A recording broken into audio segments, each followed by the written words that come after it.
श्रावण का महीना आता है तो गंगा मैया और पार्वती मैया ये दोनों सृष्टि के भार जब भगवान शंकर पर आ जाता है 4 महीने तक, जिसको हमारे यहाँ चतुर्मास कहा जाता है, तो ये 4 महीना जब चतुर्मास का आता है तो सृष्टि का संपूर्ण भार मेरे देवाधिदेव महादेव पर आ जाता है। और देवाधिदेव महादेव पर जब सृष्टि का भार आता है तो केवल अकेले महादेव इस भार को नहीं उठाता, इस भार को उठाने के लिए गंगा और माता पार्वती भी उनके नजदीक में आकर खड़ी हो जाती है।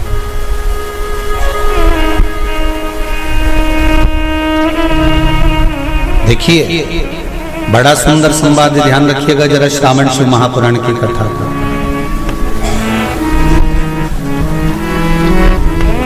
केवल एक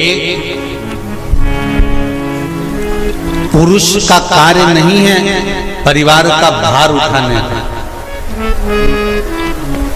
केवल एक पुरुष का भार कर्तव्य नहीं कि परिवार का भार केवल पुरुष उठाए।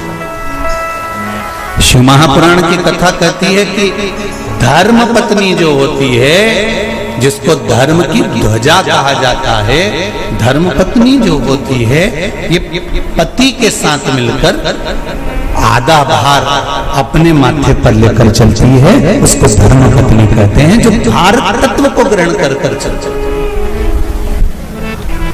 केवल पति नहीं, केवल पति नहीं, धर्म पत्नी भी भार ग्रहण करते हैं। संपूर्ण भार पुरुष अपने ऊपर नहीं लेते, आधा भार धर्म पत्नी भी ग्रहण करते हैं। वो भार कैसे कम होता है, जरा ध्यान देना कथा पर। पति दुकान पर जाकर, नौकरी पर जाकर, व्यापार करने पर जो कमा कर लाता है उसका भार, जो कमा कर लाया उसके माध्यम से धन से घर का थोड़ा भार कम हो जाता है। ये तो हुई कमाई से। अब शिव महापुराण की कथा कहती है कि पत्नी आधे भार को कैसे कम कर देते हैं, तो कहा धर्म पत्नी आधे भार को ऐसे कम कर देती है कि वो घर में रहकर बच्चों का देख रेख कर कर, आए हुए अतिथिगण का सम्मान कर कर, भजन कर कर, कीर्तन कर कर, पुण्य कर कर, सत्कर्म कर कर, मंत्र जाप कर कर, नाम जाप कर कर, जो भगवत स्मरण में डूब कर जितना पुण्य अर्जित करती है धर्म पत्नी, उसमें से आधे से आधा पुण्य अपने पति के खाते में देती चली जाती है, उस भार को उठाने के लिए।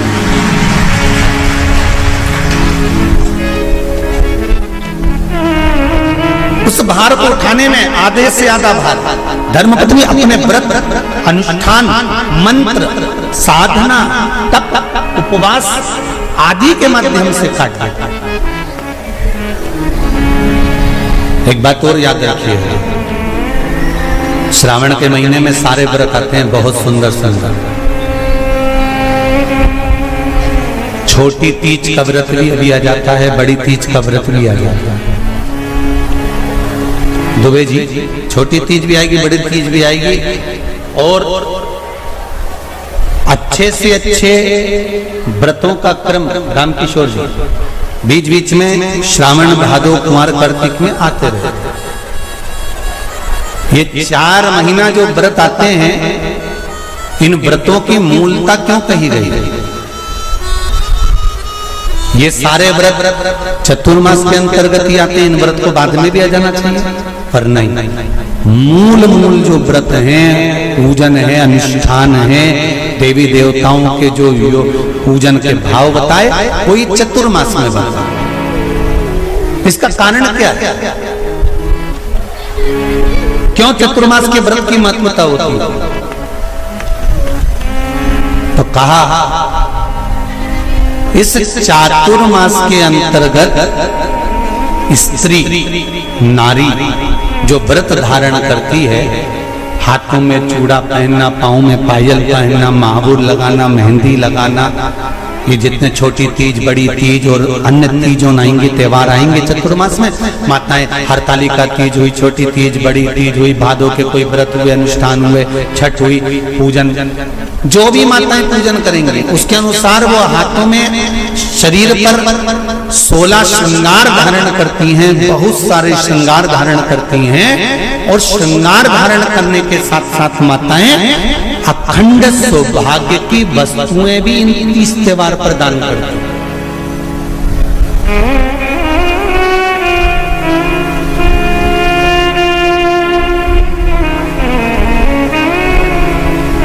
जो अखंड सौभाग्य की सूचक,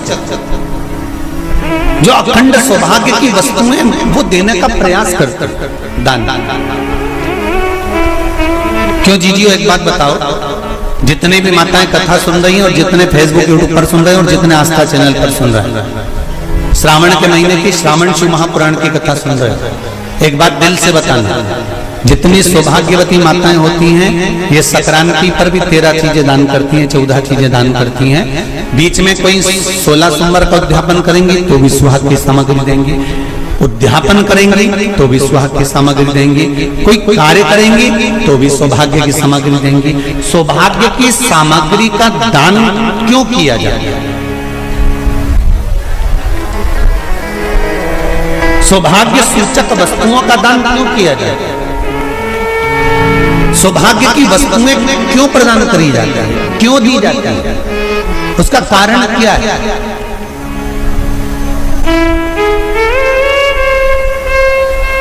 क्यों देते हैं महाराज?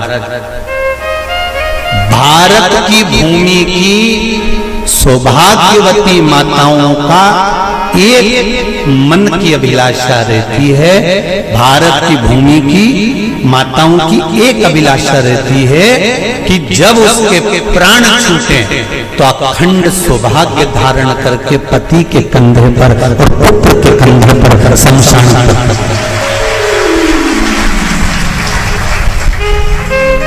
ये भारत की भूमि की माताओं की सोच, उनके मन का संकल्प, उनके मन का भाव। और विदेश की माताओं का क्या संकल्प होता है महाराज? भारत का एक संत विदेश गया और भारत के संत जब विदेश गए तो वहां पर एक मां, एक स्त्री पति की कब्र के पास में बैठकर पंखा कर रही थी। भारत के संत को बड़ा दुख हुआ, देखो हमारे यहाँ की माताएं तो पति के साथ सती हो जाती हैं, हमारे भारत की भूमि की माताएं तो पति के साथ सती हो जाती हैं, पर ये तो विदेश की माताएं तो भारत की माता से भी बढ़कर है कि पति मर गया, कब्र के अंदर है तो भी पंखा कर रही हैं। ये तो इनसे भी बड़ी है, भारत की माता से भी बड़ी ये विदेश की माता। तो भारत के संत से रहा नहीं गया और भारत के संत ने जाकर पूछ लिया विदेश की माता से, माँ जी एक बात बताओ, हमारे यहाँ पति के साथ पत्नी सती हो जाती है, वो प्रथम गिनती में आती है, पर तुम तो उससे भी बड़ी हो कि पति मर गया उसके बाद भी उसकी कब्र को पंखा कर रही हो।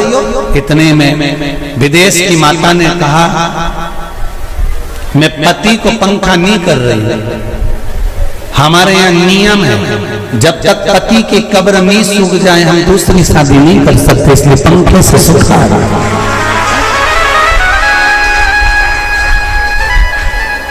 इसलिए पंखे से सुखा रही है। मेरे भारत की माताओं में और विदेश की माताओं में अंतर है सर। मेरे भारत की माताएं अखंड सौभाग्य की वस्तुएं धारण कर कर अपने आप को गौरवान्वित महसूस करती हैं और विदेश की माताएं ये सब वस्तुएं उतार कर गौरवान्वित महसूस करती हैं।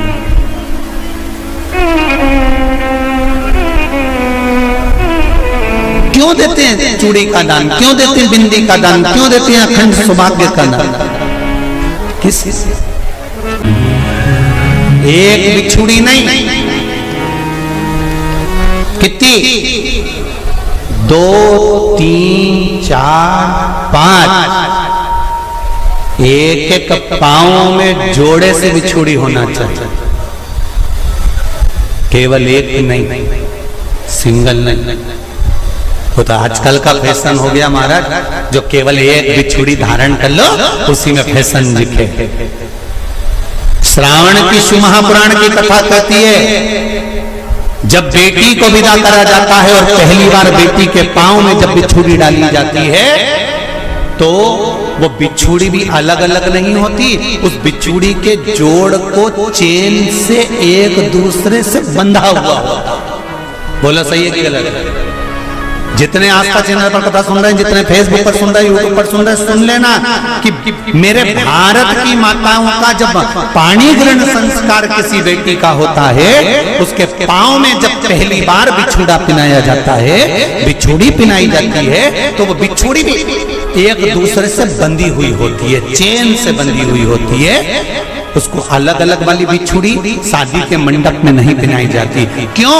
जैसे ये बिछुड़ी एक दूसरे से पांव में बंधी हुई है, तुम्हारी जिंदगी अंतिम श्वास तक ऐसी ही बंधेगी, यही बनना चाहिए। तो अब माताओं ने थोड़ा सा फैशन चेंज कर दिया, अब पांव में ज्यादा बिछुड़ी नहीं पहनती, गड़ती है, चुभती है, एक बिछुड़ी धारण महाराज। पर नहीं, बिछुड़ी भी दो हो, जोड़े से। हमारी माताएं, भारत की भूमि की जो माताएं हैं, ये चूड़ी भी हाथ में पहनती है तो जोड़े से पहनती है। बोलो जैसा सही है कि गलत है? एक अकेली चूड़ी माताएं हाथ में धारण नहीं करती हैं। अगर भारत की भूमि की संस्कारित माताएं हैं और भारत की भूमि की सभ्यता और संस्कृति को जानती है तो अकेली चूड़ी नहीं, जोड़े की चूड़ी पहनेगी, 2 चूड़ा डालेगी, 4 डालेगी, 12 डालेगी, पर सिंगल नहीं, अकेले। और सरल भाषा में समझ लो, हमारे यहां ठेले पर लेने जाओ तो जो केले अपन खाते हैं वो भी सिंगल नहीं देते, उसको भी जोड़े से दिया जाता है।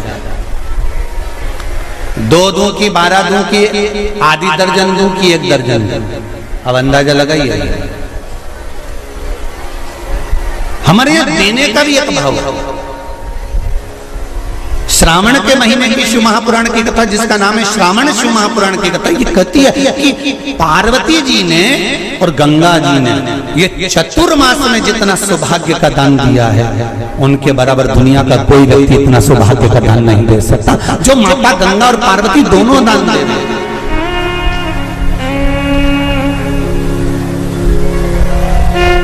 प्रतिदिन दे रहे हैं।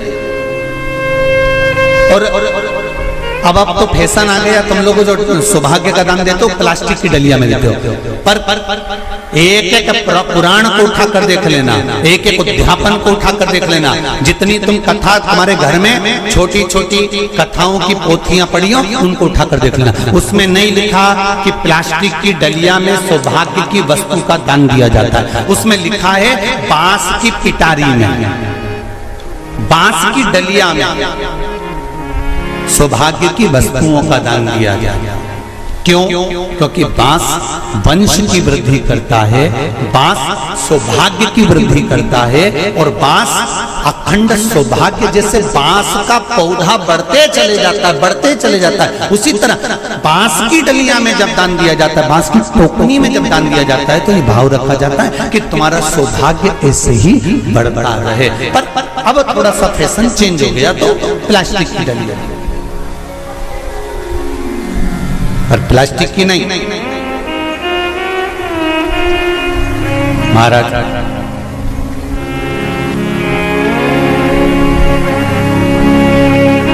शिव तत्व की ओर चलते तो गंगा मैया और पार्वती मैया चतुर्मास के अंतर्गत जो त्योहार पड़ता है, चतुर्मास के अंतर्गत जो व्रत पड़ते हैं, ये किसी दूसरे के नहीं है, तीज का व्रत माता पार्वती का, छठ का व्रत माता पार्वती का, चतुर्थी का व्रत माता पार्वती का, ये सारे व्रतों की शुरुआत गंगा और पार्वती ने अपने बल से। बोलो हर हर महादेव। ये अपने बल से बनाना, अपने बल से।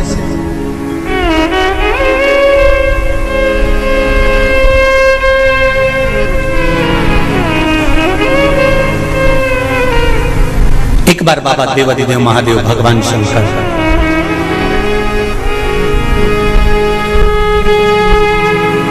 भोलेनाथ नंदी को लेकर निकले।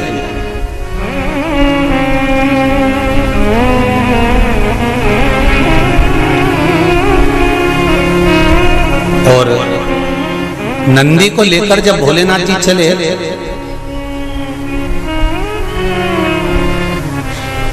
बीच मार्ग में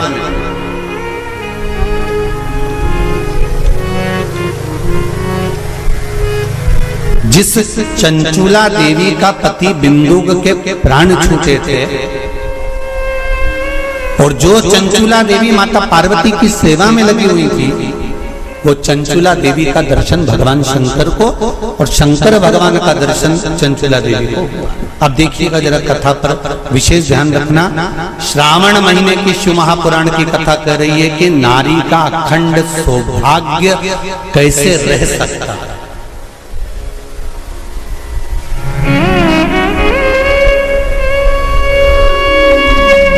अपने घर के बच्चों को, अपने घर की बेटियों को, बेटों को, अपने घर की बहुओं को, अपने परिवार को कैसे एकजुट कर कर एक साधना में रखा जा सकता है, वो शिव महापुराण।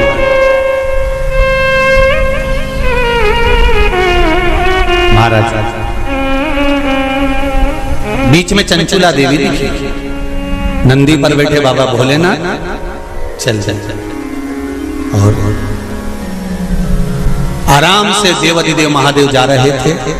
नंदी अलमस्त होकर चल रहे थे, हाथ में बाबा के त्रिशूल त्रिपुंड, मस्तक पर भस्म रमाए हुए, जटा जूट बांधे हुए, मस्तक पर सुंदर चंद्रमा है और गंगा की धार बहते बहते देवाधिदेव महादेव चंचुला के सामने आ गए।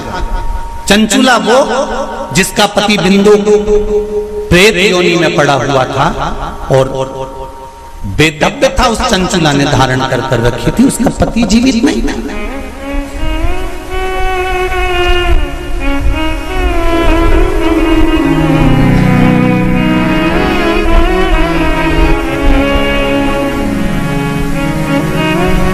हाथ जोड़े चंचुला देवी ने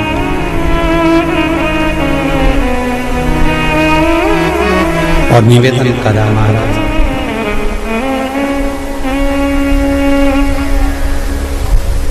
हे भोलेनाथ, हे त्रिकालदर्श, हे शिव, चंचुला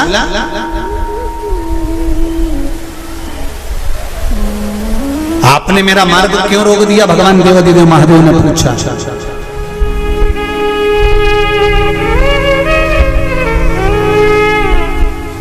आपने मेरा मार्ग क्यों रोका है? इस मार्ग को रोकने का कारण क्या? किस लिए रोका है? चंचुला देवी की आंख में जल भरा हुआ।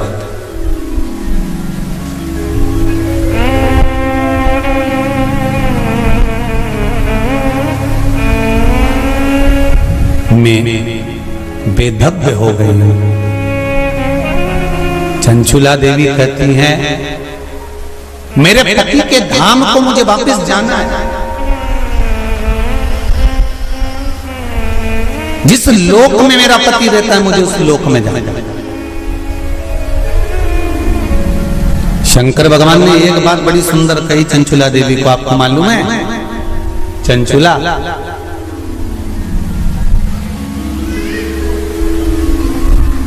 देवता भी बैकुंठ में बैठकर सुखी नहीं है। देवता कहते हैं कि मेरे भोले के पास कैलाश धाम पर मुझे जाना है और मेरे शंकर के पास मुझे रहना है। और तुम कहती हो कि प्राण त्यागने के बाद मुझे पति के धाम को जाना है। चंचुला जी कहती हैं, प्रभु मैंने भी कोई ऐसा पुण्य का कार्य तो नहीं करा कि मैं वैकुंठ जाऊं, तो इससे अच्छा है मेरा पति जो चोरी करता था, छल करता था, बेईमानी करता था, कपट करता था, प्रपंच करता था, और वो जिस जगह पर है, बोले वो नरक में है, कहां है, मैं तो उसके पास में जाना चाहता हूं। शंकर भगवान ने कहा कि चंचुला तुम मृत्यु लोक में आई हो और पृथ्वी पर आने पर तुम्हारा पति प्रेत योनि में पड़ चुका है, तो क्या तुम प्रेत योनि में जाना पसंद करोगे? ध्यान देना रे भाई, अगर कोई भूत बन गया, प्रेत बन गया, तो तुम भी भूत प्रेत बनना पसंद करोगे क्या? अरे बोलो तो जम के नहीं ना।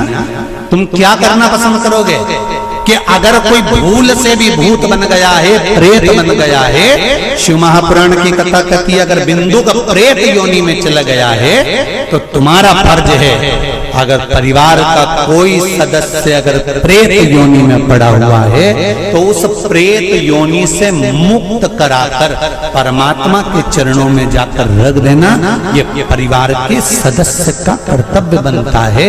इसलिए चंचुला देवी तुम्हारा पति प्रेत योनि में है, तुम प्रेत योनि में जाने का विचार मत करो। चंचुला देवी तुम तो एक काम करो कि वो पति प्रेत योनि से छूट जाए, उसके लिए क्या करा जाए वो विचार करा जाए। जैसे श्रीमद् भागवत कथा में आता है, आत्मदेव नाम का ब्राह्मण जिसके घर में संतान नहीं, पुत्र हुआ, धुंधकारी नाम रखा सखी के घर से लेकर। धुंधकारी के प्राण छूटे, प्रेत योनि में चले गया। गौकर्ण को मालूम पड़ा कि मेरा भाई प्रेत योनि में पहुंच गया है, तो गौकर्ण ने तर्पण आदि क्रिया करना प्रारंभ करी, भजन करना प्रारंभ करा, कीर्तन करना प्रारंभ करा, स्मरण करना प्रारंभ करा, मंत्र जाप करना प्रारंभ करा। और गौकर्ण ने उस मंत्र जाप के बल पर, उस भागवत कथा के बल पर, भगवान के बल पर, भगवत भजन के बल पर अपने भाई को प्रेत योनि से मुक्त करा दिया। एक बात आपको पहले भी कथा में कही है, आज फिर कह रहा है।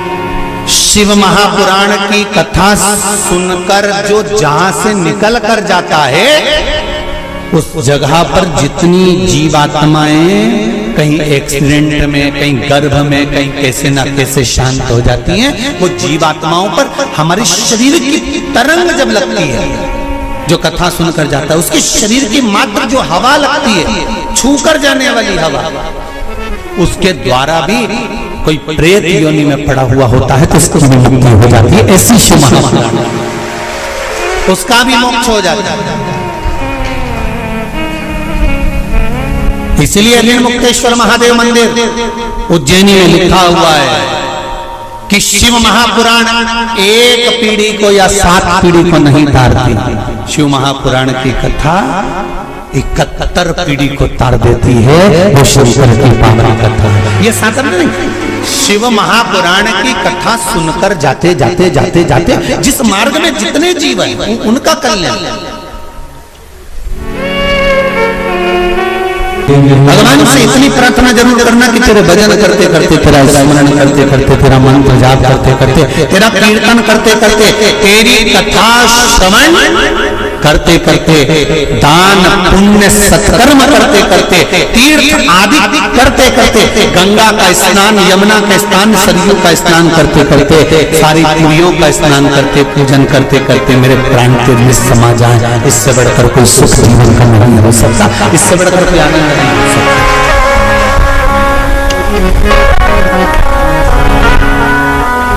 पलंग पे मत पटक देना भोलेनाथ, कोई शरीर में ऐसा रोग मत दे देना कि बार बार बार बार बार बार शरीर को फाड़ा जा रहा है, काटा जा रहा है, बार बार ये निकालो जांच के लिए मुंबई पहुंचाओ, ये निकालो जांच के लिए दिल्ली पहुंचाओ, ये निकालो जांच के लिए पुणे पहुंचाओ, जांच के लिए चेन्नई पहुंचाओ। ऐसा शरीर मत कर देना कि शरीर को काट काट काट काट और पलंग पर पड़ा हुआ है, सड़ रहा है और जा नहीं रहा।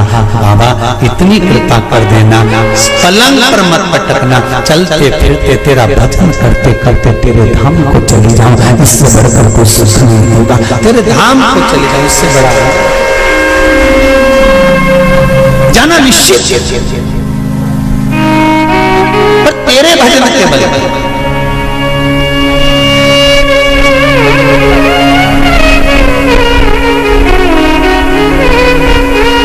महाराज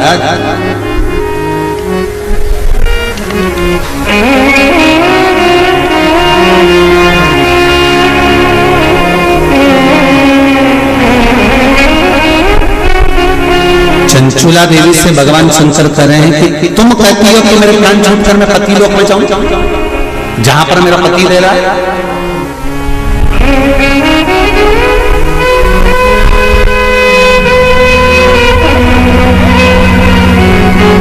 ध्यान दो इसको और सरल तरीके से समझ लो। पति मदिरा की दुकान पर बैठ रहा है और पत्नी अपनी सास से कह दे मैं तो वही रहूंगी जहां मेरा पति रह गया है। जम के तो बोलो जरा, जहां मेरा पति रह रहा मैं तो मारूंगा। पति मदिरा की दुकान पर बैठा है, मदिरा का नशा कर रहा है, तो क्या पत्नी वहां जाकर नशा करेगी? अरे बोलो जम के नहीं। शिव महापुराण का ये संवाद याद रखना। शंकर भगवान चंचुला देवी से कह रहे हैं पति के लोक नहीं, पति अगर प्रेत योनि में पड़ा है तो उस योनि से छुड़ाकर शिव लोक में पति को लेकर आ और खुद भी शंकर की शरणागति ग्रहण कर ले। पत्नी धर्म पत्नी वो होती, धर्म पत्नी वो होती।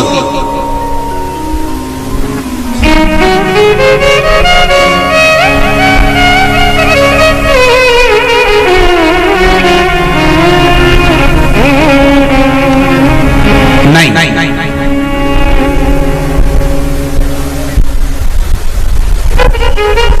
तुम अगर मदिरा की दुकान पर बैठोगे तो मैं भी बैठूंगा,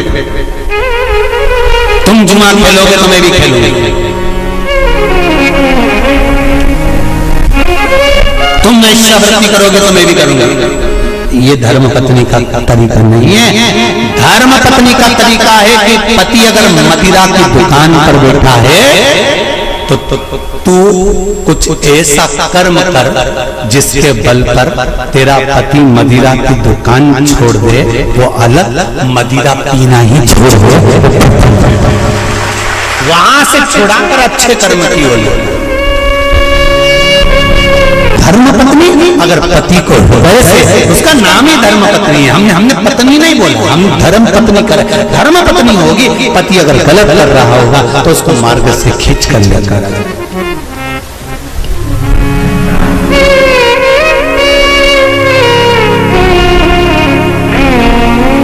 अब देखिए कितना सुंदर संवाद। चौसर खेल रहे थे पांडव चौसर खेल रहे। द्रौपदी से पूछा गया क्यों द्रौपदी, तुम्हारे पति जुआ खेल रहे थे और तुमने उसको मार्ग नहीं दिखाया, सतमार्ग नहीं बताया, तुम धर्म पत्नी हो द्रौपदी, सतियों की गिनती में आता है तुम्हारा नाम, और तुम तुम्हारे पतियों को गलत मार्ग से निकाल कर नहीं लाई। द्रौपदी कहने लगी मुझे तो मालूम ही नहीं था। पहली बात तो ये कि मैं अंदर केस सुलझा रही थी, जब मेरे केस पकड़ कर खींच कर लाया गया और भरी सभा में लाकर खड़ा करा गया, तब मुझे मालूम पड़ा कि मेरे पति चौसर खेल रहे हैं, जुआ खेल रहे हैं, और मैंने हाथ जोड़कर निवेदन करा तुम ये क्या कर रहे हो, तुम ये क्या कर रहे हो। आज भी नियम है महाराज, कोई मदिरा पान में डूबा है कोई वेश्यावृत्ति में डूबा है, कोई मांसाहार में डूबा है, कोई गलत काम में जुए आदि में डूबा हुआ है, तुम छुड़ा छुड़ा कर रह गए कि मत जा मत कर, तुम छुड़ा छुड़ा कर रह गए। तो शिव महापुराण का एक बड़ा सुंदर भाव वर्णन करा गया हमारा, बड़ा सुंदर भाव। महाराज शमी के 5 पत्ते, बेलपत्री के 5 पत्ते, बेर के 5 पत्ते, क्या क्या चीज है जरा जम के बोलो। शमी के 5 पत्ते, बेर के 5 पत्ते और बेलपत्री के 5 पत्ते। महाराज श्रावण महीने की दोनों अष्टमियों में से कोई भी अष्टमी, ये भी जरूरी नहीं है कि सोमवार की ही अष्टमी थी, श्रावण महीने की दोनों अष्टमियों में से कोई भी अष्टमी को बेर के पत्ते पर लाल चंदन, बेलपत्री के पत्ते पर पीला चंदन, शमी के पत्र पर केवल कोई चंदन लगाने की जरूरत नहीं, सादा केवल एकदम कुछ भी उसमें लगाकर नहीं, सिंपल पहले लाल चंदन वाले पत्ते, फिर बेलपत्री के पत्ते, फिर शमी के पत्ते शिवलिंग के ऊपर समर्पित कर उसको उठाकर वापस लाकर बेलपत्री के पेड़ के नीचे ही 1 लोटा जल समर्पित कर पहले पत्ते चढ़ा देंगे, फिर लोटा भर जल समर्पित कर देंगे। उसी चढ़े हुए पत्तों में से 5 बेलपत्र को लेकर अपने घर आ जाए और अवधूतेश्वर महादेव, कौन सा महादेव? अवधूतेश्वर महादेव। ये अवधूतेश्वर महादेव कौन से हैं? आपको कथा में कई बार वर्णन करा गया है। शंकर भगवान को क्रोध आया, ब्रह्मा जी ने क्रोध को लिया, समुद्र में डाला।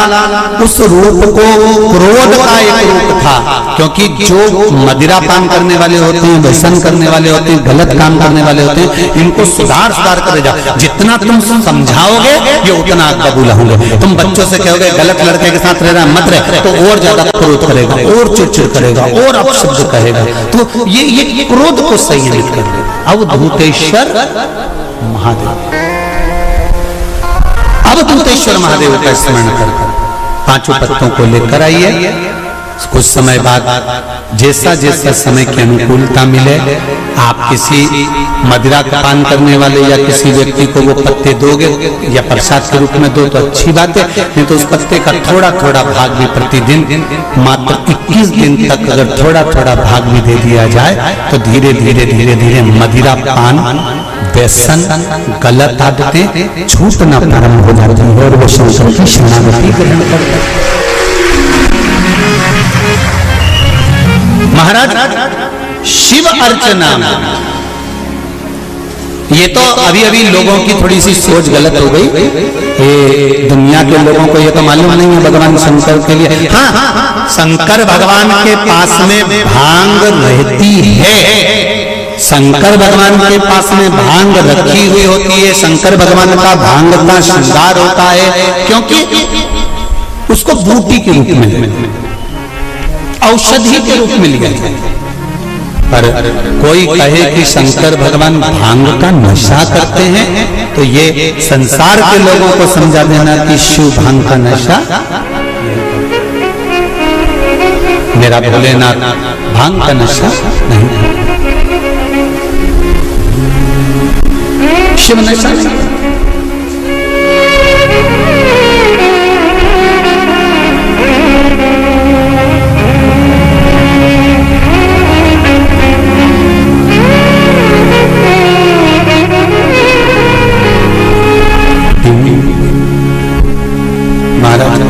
शिव भांग का नशा, शंकर ओघड़ी, मेरा भोलेनाथ ओघड़ दानी, और मेरा शिव जब ओघड़ी, मेरा शंकर जब भोलेनाथ ओघड़ी, जितनी वस्तुओं को धारण करता है ये सब औषधि के रूप में प्रयोग में है, सब औषधि।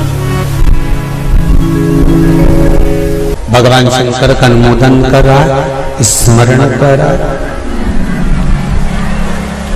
कथा कहती है यदि गलत मार्ग पर पति गया है तो उसको सत मार्ग पर लेकर आए।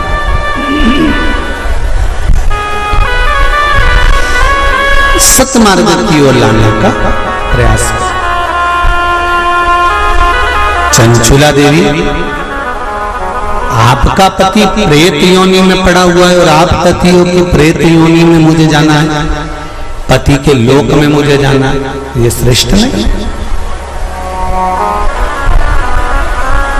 गलत मार्ग पर कोई चला गया है तो उसको सत मार्ग पर खींच कर लाने का काम किसका है? जम के बोलो जरा। धर्म पत्नी का है कि अगर पति गलत मार्ग पर चले गया तो उसको खींच कर लिया।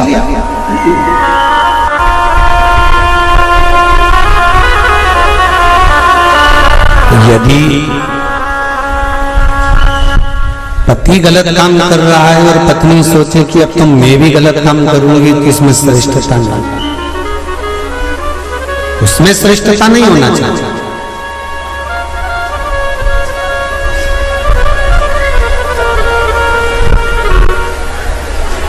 अब मेरे उघरदानी मेरे भोलेनाथ ने कहा, चंचुला तुम्हारा पति प्रेत योनि में पड़ा हुआ है, केवल एक धर्म पत्नी ऐसी होती है जो पति को प्रेत योनि से भी छुड़वा सकती है। श्रावण शिव महापुराण की कथा बड़े ध्यान से सुनना मेरी जीजियों, स्मरण करिएगा जरा कि धर्म पत्नी में वो बल होता है कि पति को प्रेत योनि से भी छुड़ाकर बाहर कर सकती है। धर्म पत्नी, धर्म पत्नी।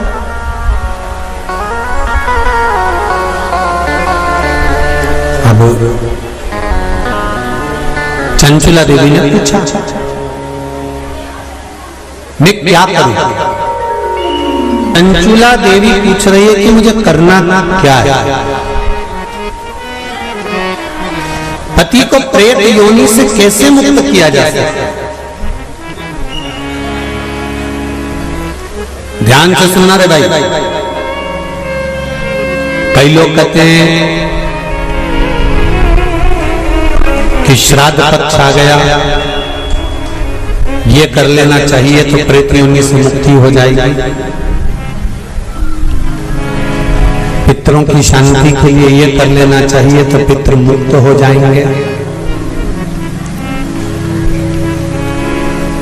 पहले तो एक बात अच्छे से समझ लो,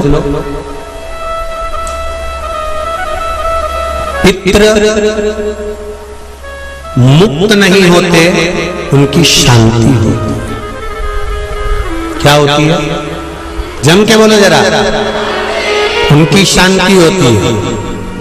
जब आप किसी तीर्थ में स्नान कर रहे हो, जब आप किसी तीर्थ में हो, स्नान कर रहे हो, पुण्य कर रहे हो, सत्कर्म कर रहे हो, भजन कर रहे हो, कीर्तन कर रहे हो, मंत्र जाप कर रहे हो, तो उसका एक अंश, एक भाग हमारे पूर्वजों के खाते में, हमारे पितरों के खाते में जाता है, तो उनके खाते में पहुंचता है, ये निश्चित है। आपने किसी ब्राह्मण को भोजन कराया,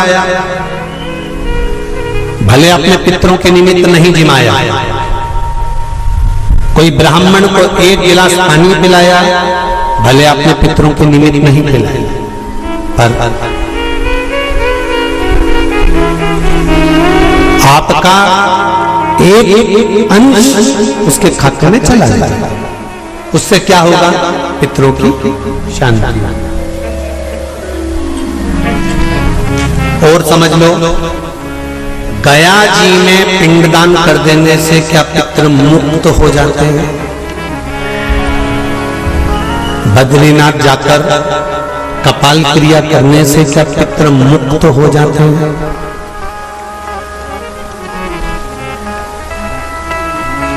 भाई,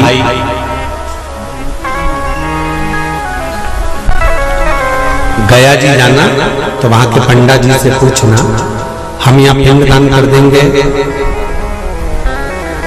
तो क्या वो मुक्त हो गए? पंडा जी कहेंगे आप अपने पूर्वजों को गया का पिंड देकर, उनका पिंडदान कर कर आप उनको भगवान विष्णु के चरणारविंद में छोड़ गए। पर आप घर जाना तो घर पर जब जब श्राद्ध पक्ष आए तब ब्राह्मण को भोजन जरूर करो। भले तुम भूख मत देना, कौए का मत निकालना, पर एक काम जरूर करना कि ब्राह्मण भोज कराना। उससे क्या होगा? 16 श्राद्ध में जब हमारे पितरों को, हमारे पूर्वजों को पितृलोक से छोड़ा जाता है तो वो सबसे पहले जिस घर में रहे होते हैं, जहां उनका पिंड घर में दिया होता है, जहां रहे होते हैं, सबसे पहले वो वहां आते हैं, सबसे पहले वहां आएंगे। और अगर तुमने उनकी तिथि पर, उनके वार पर अगर आपने भोजन करा दिया है तो उनकी मुक्तता नहीं, उनकी शांति हो जाती है।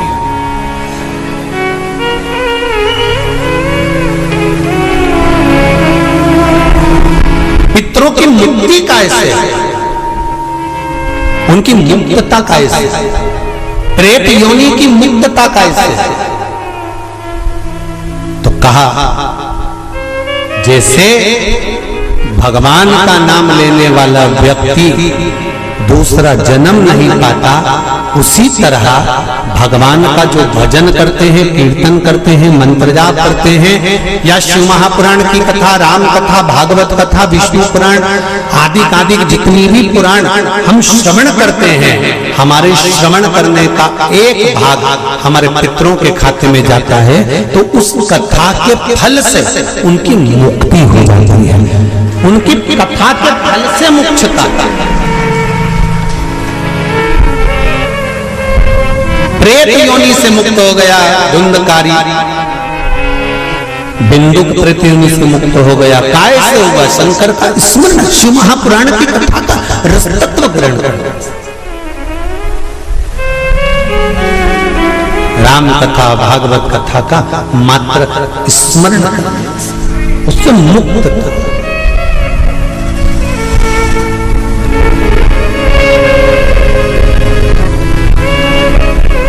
श्राद्ध पक्ष में चाहे चातुर्मास के अंतर्गत श्रावण का जो महीना चल रहा है, इस श्रावण के महीने में आप जो भगवान शंकर को 2 लोटे से जल चढ़ा रहे हो, 2 लोटे नहीं हो, घर में 2 कलश नहीं हो, तो कलश के ऊपर एक कटोरी भी रखकर लेकर 2 कटोरी से आपने अगर जल समर्पित करा है, इसका एक अंश हम पहले भी कथा में कहकर आए हैं कि आप शंकर भगवान को जब जल चढ़ाते हो, शंकर भगवान को जब जल समर्पित करते हो, उसका एक अंश घर में रहने वाले प्रत्येक मनुष्य के, प्रत्येक जीव के खाते में चला जाए। सारी समस्या का हल, जम के बोलो जरा, 1 लोटा जल, ये सारी समस्या का। भगवान शिव कह रहे हैं, चंचुला तुम प्रेत योनि में मत जाओ, अपने पति को प्रेत योनि से खींचकर कैलाश धाम लेकर आ जाओ। इसको धर्म पत्नी कहते हैं, जो पति से कह दे कि तुम गलत काम कर रहे हो, ठीक है वो अपनी जगह पर धर्म पत्नी का फर्ज है कि वो गलत काम करने वाले पति को भी धर्म का पथ निश्चित करे, धर्म का। चंचुला देवी ने पूछा कि मेरे पति को प्रेत योनि से छुड़ाकर आपके चरणों में लाने का तरीका क्या है? उसका तरीका है क्या? तो कहा उसका केवल एक तरीका है। भगवान शंकर कहते हैं, एकाग्र चित्त होकर कोई अगर मेरा गुणगान करे, शिव कह रहे हैं चंचुला देवी, शंकर का मात्र गुणगान करने वाला, शिव महापुराण की कथा को मात्र श्रवण करने पर तेरे पति प्रेत योनि से छूट जाएगा। चंचुला देवी ठहाका लगाई, हंसी, मुस्कुराई।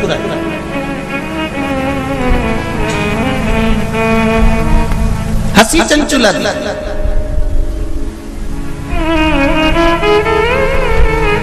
अब देखिए, कोई व्यक्ति समझा रहा है, आपकी सास बहू को समझा रही है और बहू सिर पर पल्लू लेके ठाका लगाकर खूब जोर जोर से हंसे, तो ईमानदारी से बोले सास को गुस्सा नहीं आएगा? कैसी पगली है, अकल का सब बेच खाई इसने। मैं समझा रही हूं और ये ठिठोली बना रही है। मैं इसको समझा रही हूं और ये मेरे ऊपर हंस रही है। सास बहू को समझाए और बहू खूब ठाका लगा लगा कर हंसे तो सास को बुरा लगता है। शंकर भगवान के सामने चंचुला देवी हंसी, पर मेरे शिव जी को बुरा नहीं लगा। क्यों? शंकर भगवान कहते हैं कि ये मनुष्य का शरीर जो मिला है ना, 60 साल, 50 साल, 70 साल, 80 साल, 90 साल, 40 साल, आजकल उम्र की कोई सीमा है क्या? 100 वाले, 90 वाले तो बहुत कम मिलेंगे साहब। जितने भी मिलेंगे आप कहीं पर भी सूचना पाओगे 65 का था, 70 का था, 72 का था, 80 की तो बॉर्डर कबड्डी जैसे छूके आते हैं कहीं कहीं के। 80, 85 और 90 की बॉर्डर तो कबड्डी जैसे छूके आते हैं। कहीं कहीं के होते हैं जो तू करते करते वहां तक पहुंचते हैं और 80-90 की उम्र को छू के फिर आते। नहीं तो आज का जमाना तो 70 हो जाए, 80, 70, 75, 70, 75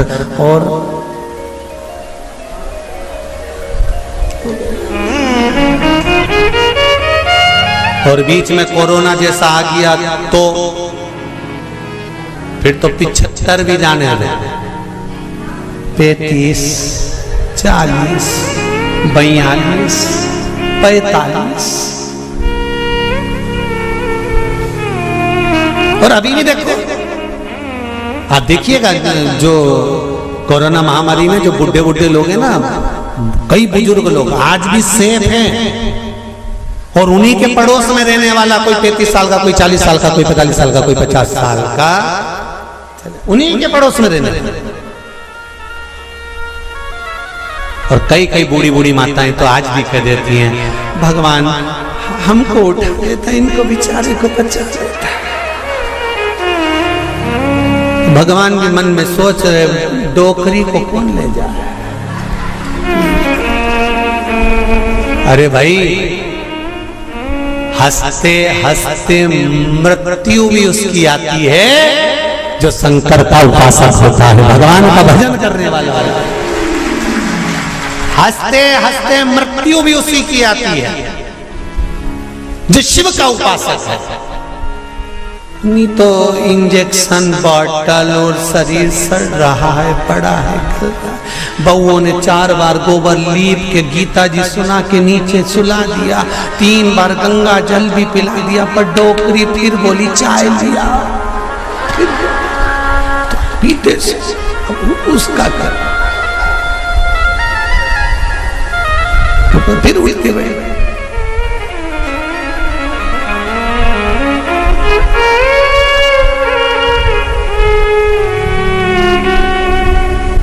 अरे भाई, तुमको अगर बगीचे का सबसे सुंदर फूल पसंद है, तुम एक से बढ़कर एक बगीचे में गए पर फूल वही तोड़ते हो जो तुम्हें पसंद आता है।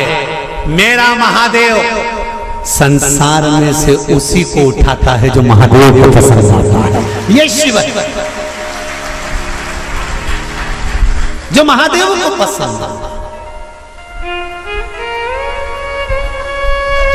नहीं उठाएगा जब तक तुम चाहे गीता जी सुना दो, चाहे गंगा जल पिला दो, चाहे किसी महाराज से पूछ कर कितना भी दान करा दो। हमने गाय दान कर दी,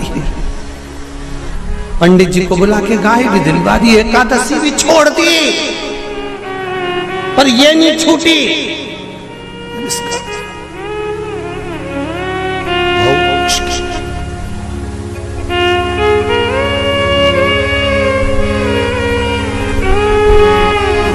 चंचुला ने ठहाका लगा दिया, नंदी पर मेरे भोलेनाथ है, मेरे शंकर नंदी पर विराजमान। और जो चंचुला देवी हंसी ना, शंकर जी प्रसन्न हो गए। सास समझाए बहू को और बहू हंसते जम के, तो सास को बुरा लग जाता है। मेरे महादेव को मुस्कुराने वाले पसंद है, वो कभी बुरा नहीं मानता कि कौन हंसा, उसको मुस्कुर। इसलिए आपको कथा में कहा, आपके पास में अगर एक लोटा जल नहीं है, बेलपत्र नहीं है, आपके पास में चावल का दाना नहीं है, फूल नहीं है, तो क्या कहा था, शंकर जी के मंदिर में जाना और उसको देखकर एक स्माइल कर कर मुस्कुरा कर भी आ जाना। शंकर जी भी समझेंगे इतना दुख इसकी जिंदगी में है, तो वो भी मुस्कुरा रही है, तो पार्वती जी भी कह देगी चिढ़ा रही है, काय का मुस्कुरा रही है, वो चिढ़ा के कह रही है कि दुख तुमने दिया है तो मिटाओगे भी तुम, इसलिए मैं मुस्कुरा रही हूं कि मेरे दुख को मिटा देना। जैसी प्रसन्न होकर मैं आई हूं तुम्हारे मंदिर में, ऐसी प्रसन्न कर कर भेजना, ऐसी प्रसन्न।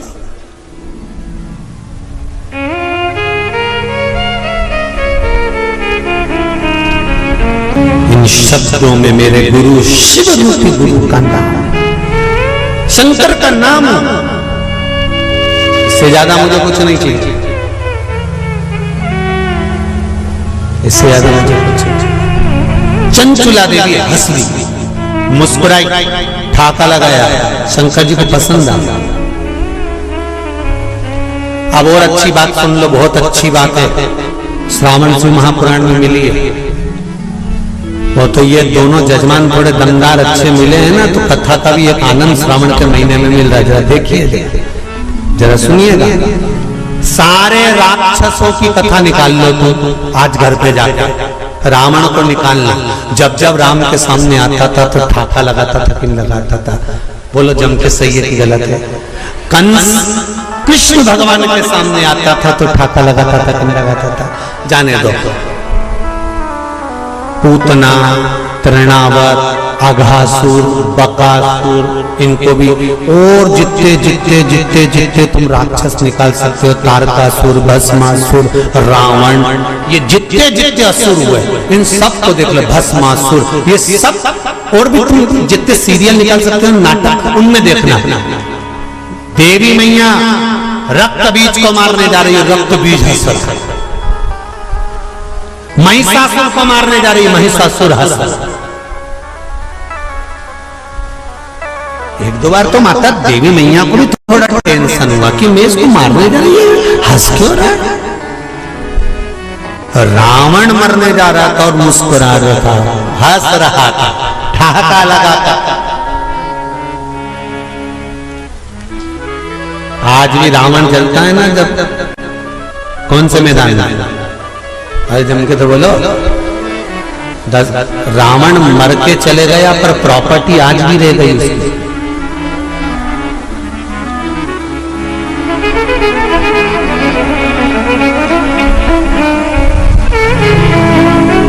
रावण चला गया था पर पूरे भारत में प्रॉपर्टी आज भी रावण के नाम से है। तुम्हारे जिस नगर से तुम आए हो वहां पे आज भी मैदान का नाम, जरा जम के बोलो, दशहरा मैदान।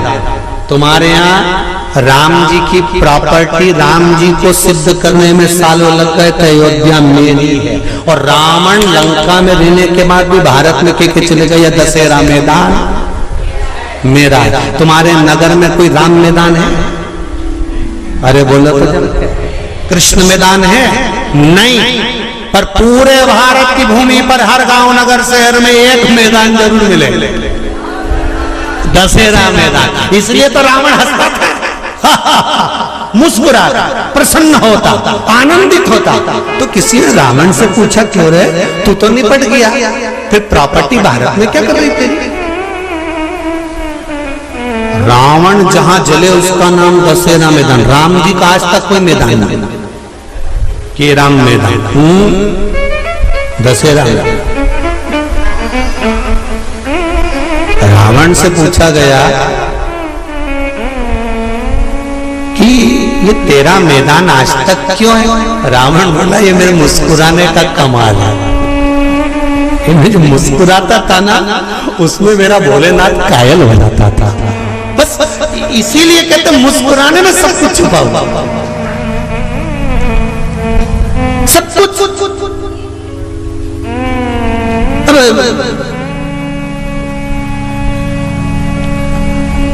पहले हमारी आदत थी, हम सीहोर में अगर कोई शांत भी हो जाता था तो उनके यहाँ जाते थे, तो उनकी बहुएं रोती थी ना तो वो हमको देख के चुप हो जाती थी। उनको मालूम है अगली कथा में बोल देगा,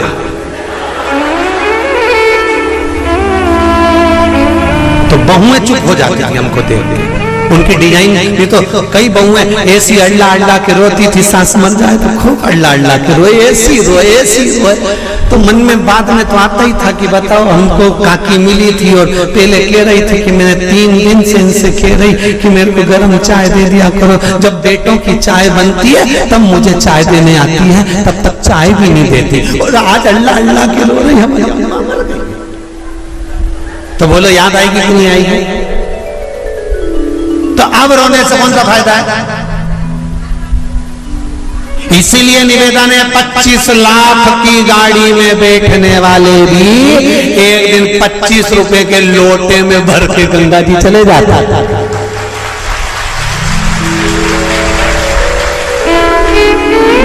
अकड़ में तो रहना नहीं। 25 लाख की गाड़ी में बैठकर घूमने वाले भी 25 रुपए के लोटे में भरा जाएंगे, इसकी कोई गारंटी नहीं है जीवन की। इसलिए चंचुला देवी ठहाका लगाकर हंसी, शंकर को पसंद आया, मेरे भोलेनाथ को प्रसन्नता।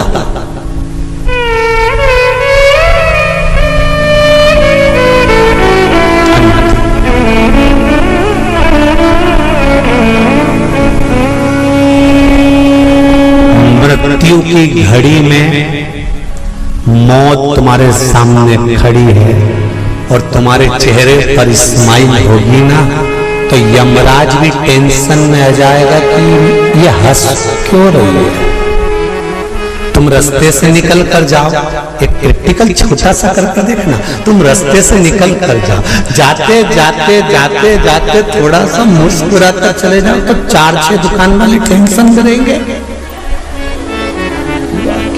बोलो सही है कि गलत है? 4-6 दुकान वाले टेंशन में रहेंगे, हंसा क्यों, ये हंसा क्यों, ये हंसी क्यों, क्या काम है? मृत्यु की सैया पर प्राण छूट रहा है और तुम्हारे मुस्कुराहट है, और मुस्कुराहट किस चीज की है? कोई आए ना आए, अंत समय पर मेरा महादेव आए, अंत समय पर।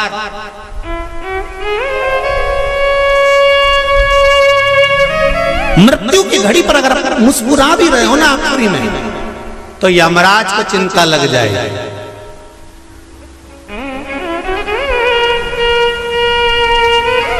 और सरल समझ लो, लिफाफा देने स्टेज पे चढ़े दूल्हा दुल्हन को, और उन दोनों को देख के एकदम जम के हंसते, दोनों टेंशन में आ जाए। दो पत्नी पति से कहे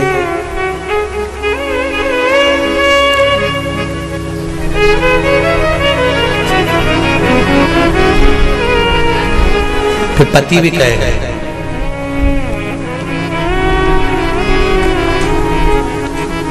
फिर धीरे से काना पूछी होगी, ये हंसा क्यों?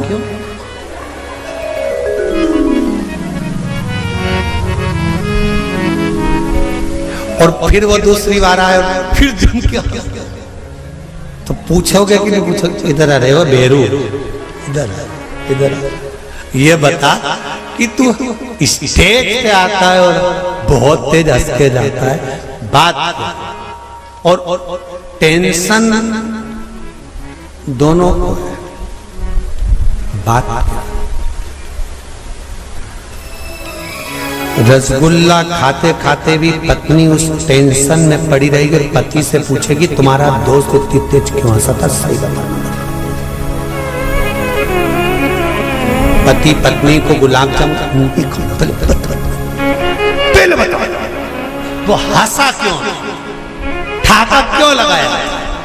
अंत समय में अगर चेहरे पर प्राण छूटते समय भी मुस्कुराहट होगी तो यमराज भी शंकर जी के पास जाकर पूछेगा कि इस मुस्कुराहट का कारण क्या है। शंकर जी कह देंगे ये मेरा भक्त है, मुस्कुराता रहता, इसके चेहरे पर स्माइल है, ये मुस्कुराता रहता।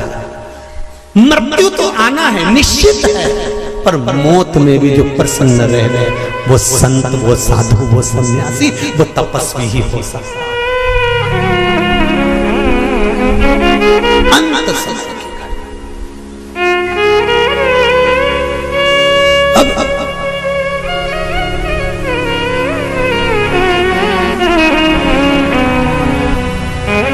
शिव जी को टेंशन नहीं हुआ, शंकर भगवान को बड़े प्रसन्न हुए। शिव जी ने तो सोचा मन में इतना अच्छी बात है, आज चंचुला मुस्कुराई है, ठाका लगाकर हंसी है। चंचुला से पूछा तो क्यों हंसी है, तेरे हंसने का कारण क्या है, मुस्कुराने का कारण क्या है। चंचुला देवी कहती है मेरे मुस्कुराने का एक कारण है, आप अगर मुझे मार्ग बताते हैं कि पति के लोक नहीं जाना है तो मैं पति के लोक नहीं जाना चाहती। ये बताओ कि मेरे पति को इस कैलाश पर आपके चरणों में कैसे लाया जा सकता है।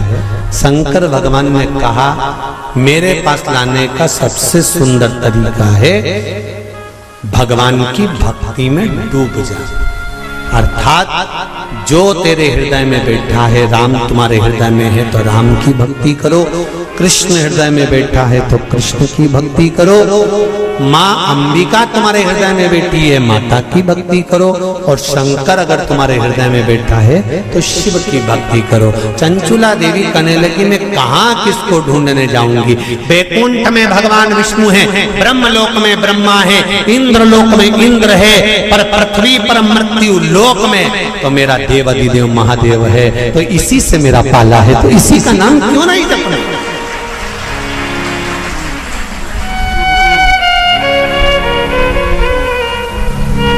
मैं शिव का नाम क्यों ना जप। महाराज बाकी के समय तो खूब मुक्ति से गुलाब जामुन भजिया पकोड़ा आलू चना की सब्जी और रायता खूब चरे। कौन तुझे याद करे, अम्मा तो गई, बाबा तो गया, डोकरा तो गया, बुढ़ा तो गया, जीव तो गया, कौन याद करेगा।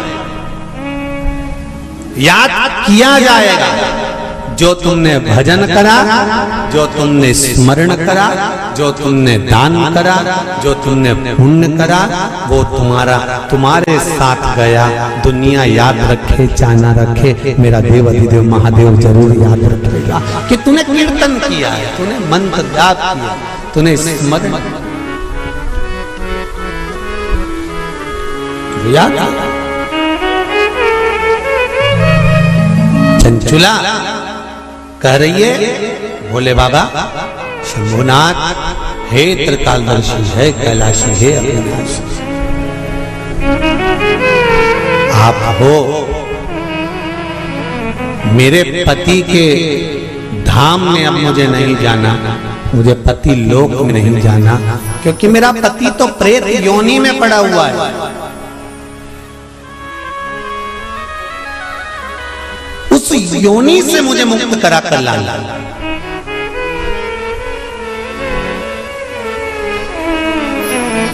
उस योनि श्रावण के महीने की पंचमी, कौन सी तिथि, पंचमी, चाहे वो शुक्ल पक्ष की हो चाहे वो कृष्ण पक्ष की। श्रावण महीने की पंचमी के दिन शंकर भगवान पर जिस जिस परिवार के व्यक्ति का कांवड़ जल हमने बताया है आपको, जरूरी नहीं है कि डंडा बांधकर 2 कावड़ के जल के लोटे लेकर जाओ, आप अपने हाथ में भी 2 पात्र लेकर जा सकते हैं।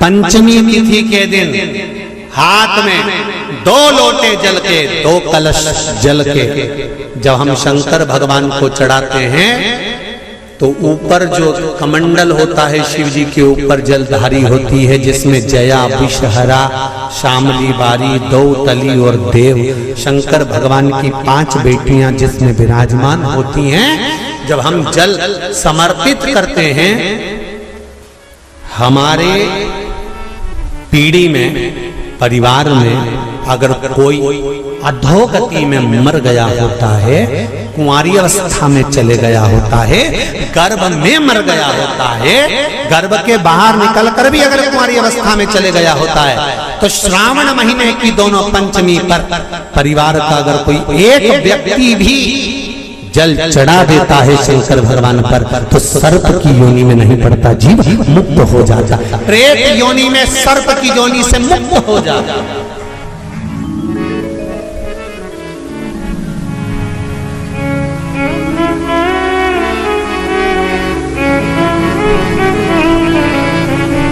महाराज, हमारे यहाँ सांपों की पूजन कौन से दिन होती है, कौन सी तिथि में करते हैं? जम के बोलो जरा। नाग पंचमी। नाग पंचमी का मतलब क्या है? सांपों की पूजन करो।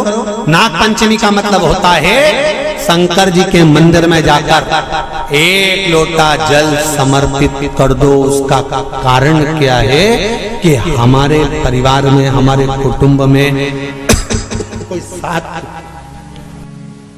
कुटुंब में, परिवार में कोई 7 पीढ़ी के अंतर्गत भी अगर कोई जीव तड़प रहा होता है, पड़ा हुआ होता है, उसकी मुक्ति नहीं होती है, तो पंचमी का चढ़ा हुआ जल उस जीव को प्राप्त हो जाता है और वो जीव तर जाता है, उसका फिर जन्म नहीं होता, वो तर।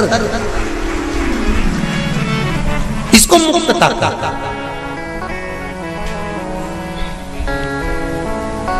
इसको मोक्ष का,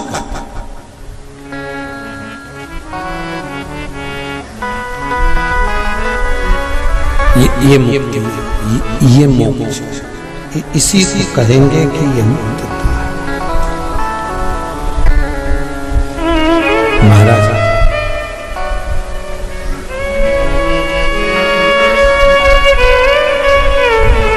चढ़ाते हो आप लोग पंचमी के दिन, चाहे नाग पंचमी हो, चाहे श्रावण महीने की शुक्ल पक्ष की, चाहे कृष्ण पक्ष की पंचमी हो,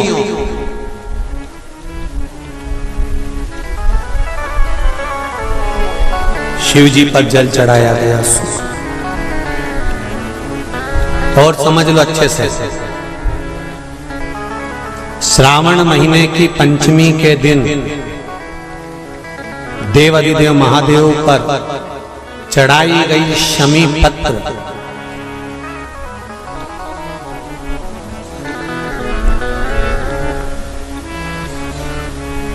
शंकर भगवान पर चढ़ाई गई शमी पत्र, आस्तिक मुनि का नाम लेकर, कौन से मुनि? आस्तिक मुनि का नाम लेकर शमी पत्र को वापस उठाकर उसको अपने दरवाजे की चौखट पर कहीं पर भी या द्वार पर कहीं पर भी एक ओर रख देने पर घर के अंदर, बगीचे के अंदर सर्प प्रवेश नहीं करता। ध्यान रखिए, सर्प प्रवेश नहीं करेगा। शमी पत्र समर्पित करने पर, उस शमी पत्र को आस्तिक मुनि का स्मरण करने, कौन से मुनि है? आस्तिक मुनि का स्मरण करने पर भीतर घर के अंदर बगीचे में सर्प भी प्रवेश नहीं। उस शमी पत्र में जया, विषहरा, शामली, वारी, दौतली और देव, ये 5 कन्याओं का भाव प्रकट हो जाता है और वो कन्याएं हमारे घर के द्वार की रक्षा करती हैं। तुम्हारे घर की बहन बेटी क्या करती है?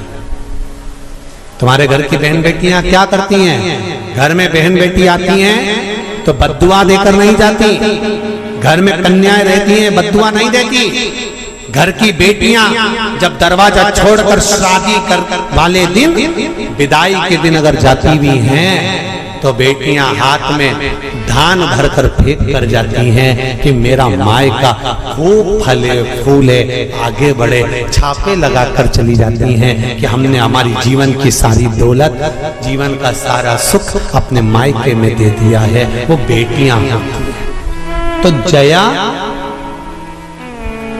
विषहरा, शामली बारी, दौतली, देव, ये उस घर में निवास करती हैं जिससे ये घर में हम रक्षा कर सकते, रक्षा कर सकते। श्रावण शिव महापुराण की कथा में, कल की कथा में एक वर्णन आएगा, उसको ध्यान से सुनिए।